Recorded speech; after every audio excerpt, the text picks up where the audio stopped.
여러분 안녕하십니까? 9월 1일 수요일 뉴스투데이 강원입니다. 삼척은 2년 전 태풍 미탁의 피해를 심하게 입었는데 공공시설 복구가 최근에야 모두 마무리됐습니다. 하지만 주택 피해는 아직도 완전히 복구되지 않은 상황인데요. 유인호 기자가 보도합니다. 2019년 10월 초 삼척에 몰아닥친 태풍 미탁의 피해는 주로 해안 지역에 집중됐습니다. 집중호우가 쏟아지면서 주택과 도로, 하천 곳곳이 파괴됐습니다. 이 중에 도로와 하천 복구가 공공시설 중에 가장 늦게 피해를 본 지 2년 만에 마무리됐습니다. 특별히 피해가 심했던 원덕 신남마을과 근덕 초곡마을은 침수 재발을 막기 위해 지하 배수로를 뜯어내고 새로 설치하는 개선 복구가 이루어졌습니다. 가운데 격벽이 있는 2년, 3년 안거로 돼 있어가지고 나뭇가지나 흙이 막혀서 피해를 많이 봤습니다. 그래서 이번 개선 계획에서는 격벽을 없애고 한 통으로 1년 안거 박스로 개량했습니다. 앞으로 집중호우가 많이 오더라도 원활하게 유수소통에 지장이 없을 것으로 사례됩니다. 상류에서 토사가 쓸려 내려오면서 배수로를 막은 것도 피해를 키운 원인이었습니다. 이걸 막기 위한 대책으로 사방댐을 여러 개 설치했습니다. 태풍 미탁이 삼척에 피해를 입힌 지방도로와 하천은 125곳, 이걸 복구하는 데만 770억 원이 들어갔습니다. 공공시설 복구가 모두 마무리된 것과 달리 주택 복구는 아직 진행 중입니다. 무너지거나 토사가 들어차 새로 지어야 할 정도로 심하게 못 쓰게 된 주택은 삼척에서만 53채나 됐습니다. 복구를 포기하거나 기존 주택 매입을 빼고 45가구가 주택을 신축하기로 했는데 9가구는 이런저런 사정으로 여전히 임시주택에 머물고 있습니다. 여기 콘테박스잖아요. 네. 오시면 집 3개인데 방이 여기 하나잖아요. 그래갖고 여기가 불편하다고. 삼척은 태풍 미탁에 이어 지난해 마이삭과 하이선의 피해도 입었습니다.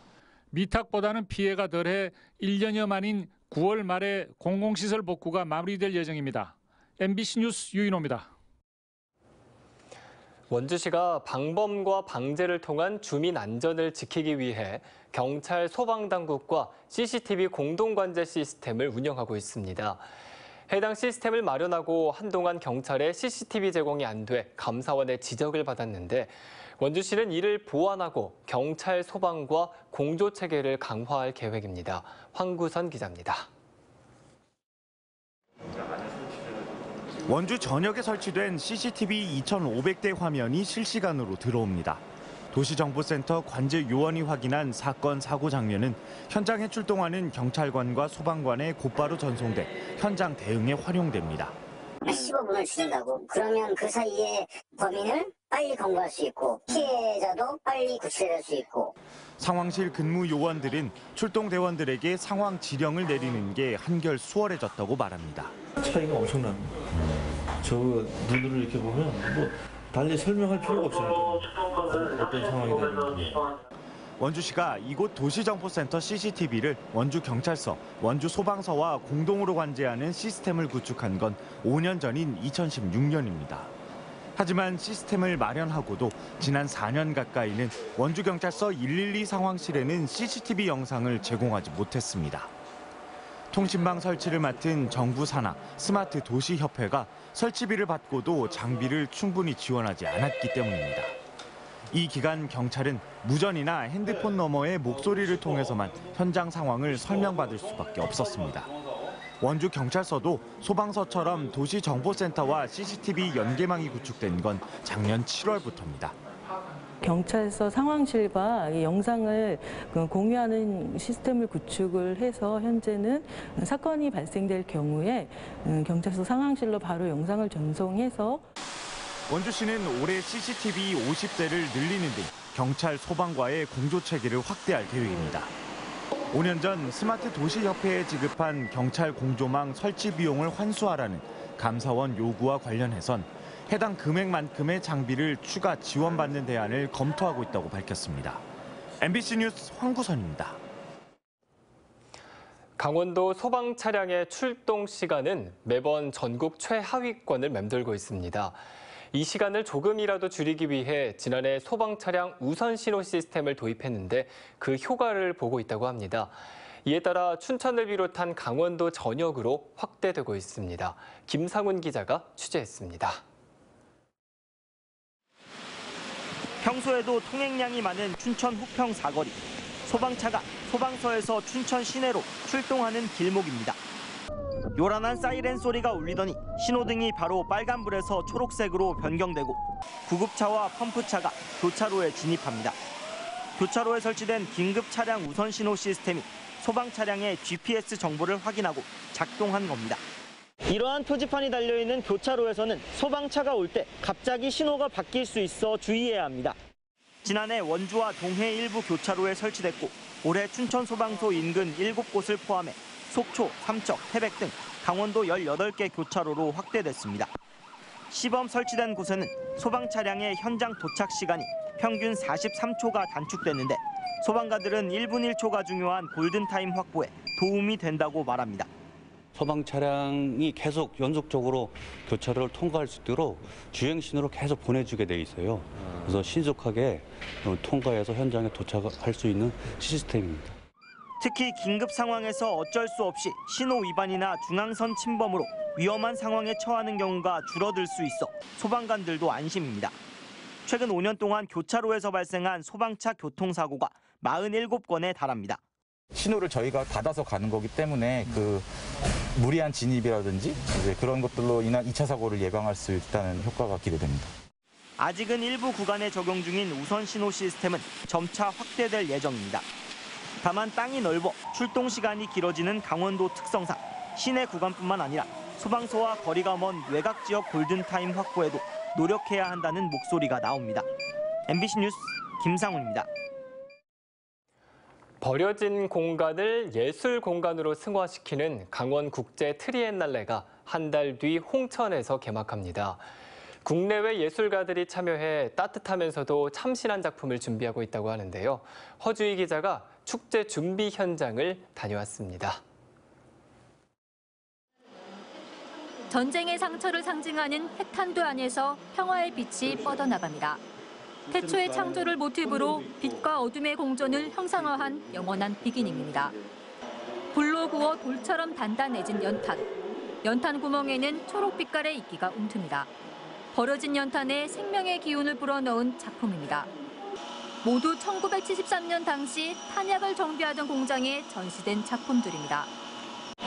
실제로 탄약이 만들어졌던 컨베이어 벨트입니다. 20년 만에 처음으로 가동이 되면서 미술 작품으로 재탄생했습니다. 아무도 찾지 않던 빈 공장을 예술 공간으로 만들어낸 강원국제 트리엔날레.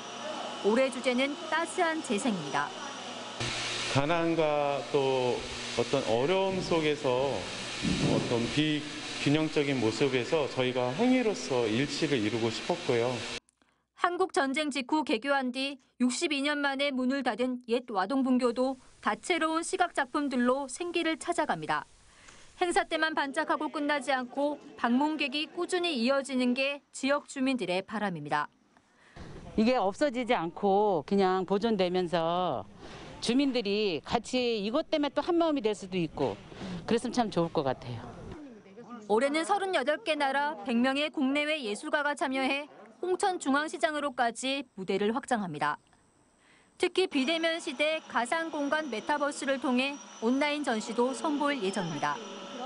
대면이 일상화되지 못해서 거기에 대한 갈구가 많은데 그런 어떤 회복에 대한 기대를 심리를 저희가 좀 예술로서 도움을 드리고자 마련한 전시다.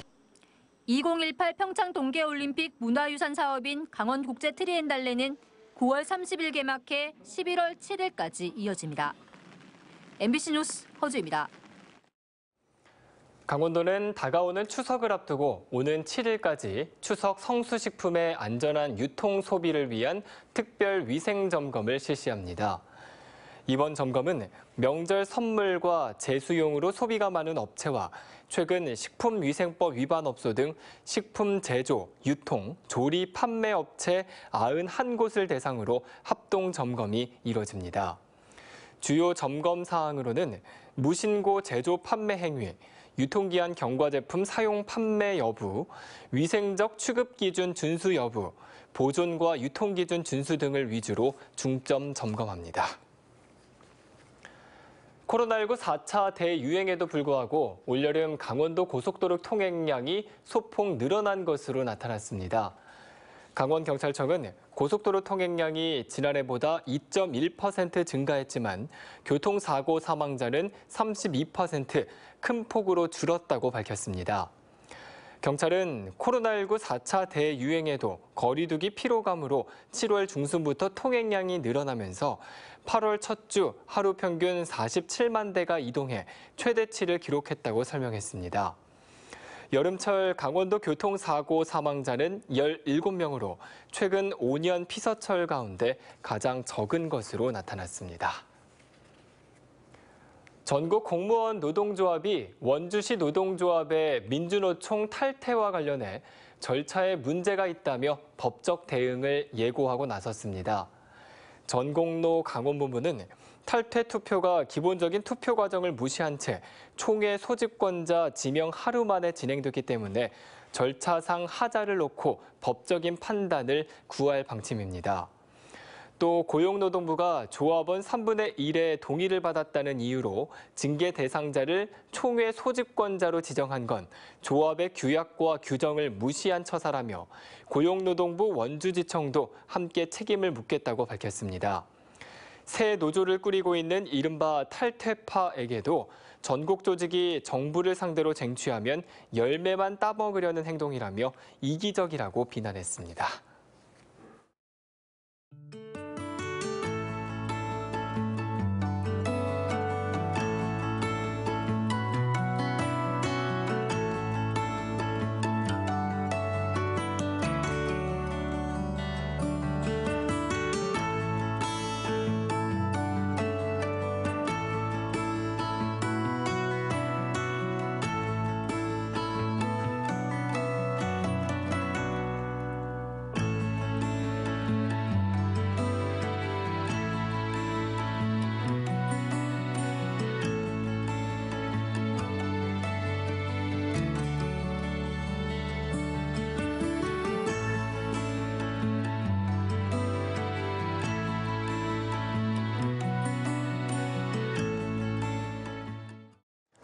강원도는 코로나19 확산을 억제하기 위해 어제부터 오는 3일까지 건설 현장의 방역 상황을 집중 점검합니다. 이번 점검에서는 건설 현장의 방역 관리자 배치, 출입자 관리 실태 등 방역 관리 체계와 근로자의 마스크 착용, 공용시설 소독, 작업장 환기 등 방역 수칙 준수 여부를 중점 점검합니다. 특히 최근 외국인 근로자들의 확진이 이어져 사업장의 진단검사 행정명령 이행 여부 점검과 함께 백신 접종을 독려할 예정입니다. 강원도는 지난달 27일부터 이달 17일까지 건설 현장 종사자에게 코로나19 진단검사를 받도록 행정명령을 내렸습니다. 동해안권 경제자유구역청이 동해 ECT가 추진하는 망상 제1지구에 필리핀 LCS그룹이 참여하는 1억 달러 해외 투자를 유치했다고 밝혔습니다. 동해안권 경제자유구역청은 망상 1지구 사업 시행자인 동해 ECT와 해외 투자자 LCS그룹, 한국투자증권, 현대자산운용과 1억 달러 규모 투자 양해각서를 체결했습니다. LCS그룹은 필리핀 재계 13위권 기업으로 부동산, 광산, 운수 등 다양한 사업을 하고 있으며 망상 1지구의 주거, 상업, 리조트 복합 개발 사업에 참여하기 위해 협약 체결 이후 30일 이내 미화 100만 달러 투자 신고를 하고 국내 금융기관에 송금하기로 했습니다.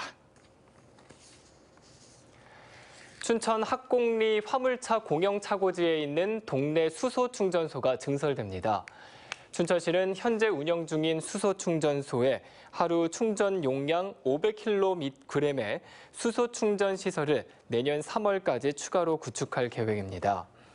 증설 용량 500kg은 승용차 50대와 버스 20대를 충전할 수 있는 규모입니다. 춘천시는 내년부터 수소버스를 도입해 시내 운행에 나설 계획입니다.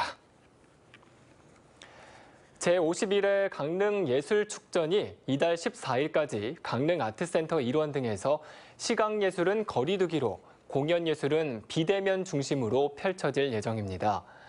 문인협회 시화전과 사진작가협회 회원전은 이달 5일까지, 화예협의회는 이달 2일부터 4일, 미술협회 정기전과 목포시 미술작가와의 교류전은 이달 10일부터 14일까지 펼쳐집니다. 연극협회의 연극은 작은 공연장 단에서 개최합니다. 또 음악협회, 영화인협회, 국악협회, 무용협회의 공연은 모두 비대면 공연으로 열려 유튜브로 공연을 감상할 수 있습니다. 동해안 신가평 송전선로 경과대역을 놓고 한전을 규탄하는 집회가 횡성에서 열렸습니다. 횡성군과 횡성군 의회, 송전탑 반대대책위원회, 횡성지역 사회단체 등은 어제 횡성군청 앞에서 집회를 열고 횡성 군민들의 의견이 배제된 경과대역 변경 결정을 당장 철회하라고 한전에 촉구했습니다. 이들은 한전이 지난달 5일 횡성군 입지선정위원들이 빠진 채로 기존 홍천 지역의 경과대역을 횡성 인근으로 변경했다며 사과와 전면 백지화를 요구했습니다. 집회 참가자들은 군청에서 3일 광장, 한전 횡성지사까지 가두 시위를 벌였습니다. 원주지방환경청이 환경영향평가 협의 없이 사전 공사가 이루어지지 않도록 지자체 개발사업 부서 등의 관련법 준수를 당부했습니다.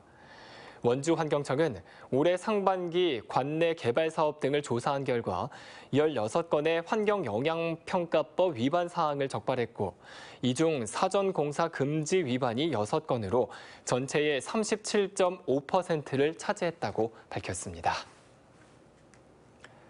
이상으로 뉴스투데이 강원을 마칩니다. 함께해 주신 여러분 고맙습니다.